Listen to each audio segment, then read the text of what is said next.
Tirumala అపచారాలకు YCP అధినేత YS Jagan మరియు CM Chandrababu ఇద్దరు బాధ్యులేనని భారత చైతన్య యువజన పార్టీ జాతీయ అధ్యక్షులు బోడే రామచంద్ర యాదవ్ ఆరోపించారు. కల్తీ నెయ్యిపైన రాజకీయ లబ్ధి కోసమే చంద్రబాబు ఆరాట పడుతున్నారు అని మండిపడుతున్నారు. ఇక అసలు సూత్రధారులను వదిలేసి అధికారులపైన వేటు సిగ్గుచేటన్నారు. ఒకప్పుడు వైభవం, ఉత్సవాల గురించి మాట్లాడుకునే తిరుమల క్షేత్రం నేడు అవినీతి, అపచారాలు, రాజకీయాల గురించి మాట్లాడిసి రావడం దారుణమంటూ ఆవేదన వ్యక్తం చేశారు. నిజమైన దోషులపైన చర్యలు తీసుకోకుండా కేవలం రాజకీయ లబ్ధి కోసమే లడ్డు అంశాన్ని వాడుకుంటున్నారు అని ఆయన విమర్శించారు.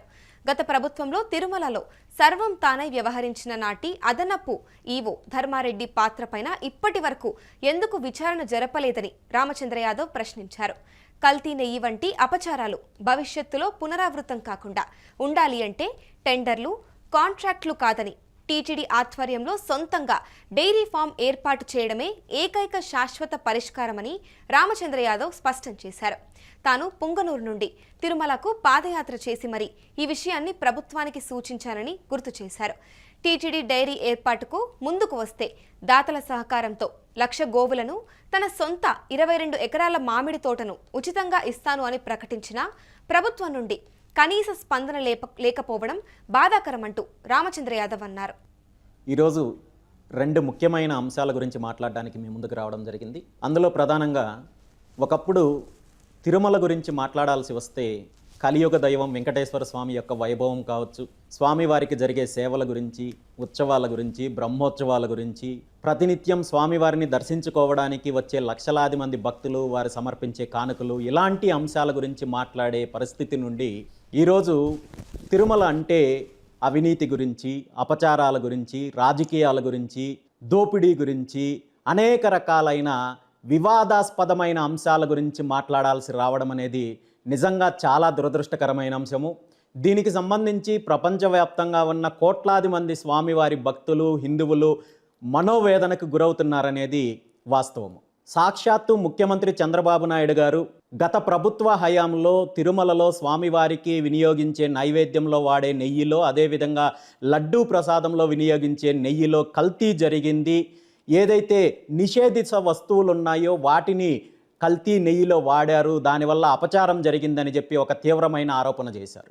ఈ ఆరోపణ చేసిన తర్వాత ప్రభుత్వానికి కానీ, ముఖ్యమంత్రి చంద్రబాబు నాయుడు గారికి కానీ, ఎవరైతే ఈ తప్పు చేశారో, ఈ తప్పిదానికి పాల్పడ్డారో వాళ్ళ మీద చర్యలు తీసుకోవాలి, భవిష్యత్తులో ఇలాంటి తప్పులు మళ్ళీ జరగకుండా చూడాలి అనే చిత్తశుద్ధి కంటే కూడా గత 2 సంవత్సరాల నుండి ఈ అంశాన్ని పూర్తి స్థాయిలో రాజకీయపరమైన అంశంగా వాడుకోవాలి, ఒకరి మీద ఒకరు ఆరోపణలు చేసుకోవాలనే పద్ధతిలో వెళ్తుండడం అనేది నిజంగా చాలా దురదృష్టకరమైన అంశం.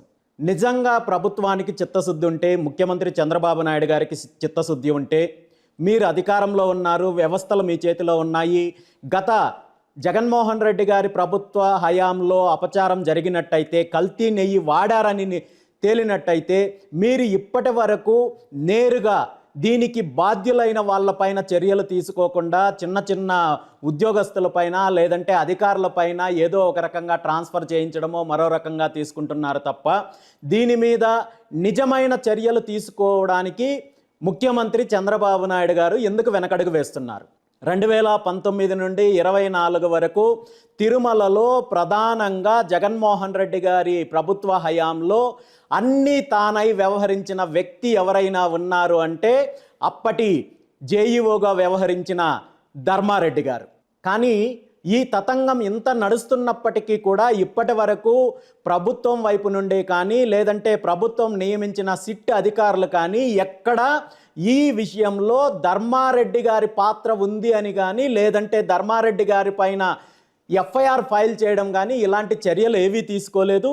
గత ప్రభుత్వ హయాంలో తిరుమలలో జరిగిన వ్యవహారాలన్నింటికీ కూడా కర్త, కర్మ, క్రియ నేనే అన్నట్టు వ్యవహరించిన ధర్మారెడ్డి, అదేవిధంగా గత ప్రభుత్వ హయాంలో ఎవరైతే పాలక మండలి చైర్మన్లు, పాలక మండలి సభ్యులు ఉన్నారో వీళ్ళ మాట కూడా చెల్లుబాటు కాకుండా పూర్తిగా తానై వ్యవహరించాడనేది బహిరంగ రహస్యము. అలాంటి ధర్మారెడ్డి పైన ఇప్పటి వరకు ఎటువంటి చర్యలు తీసుకోకుండా కేవలము రాజకీయపరమైన ఆరోపణలు చేసుకుంటూ రాజకీయ లబ్ధి పొందే ప్రయత్నం చేస్తున్నారు ముఖ్యమంత్రి చంద్రబాబు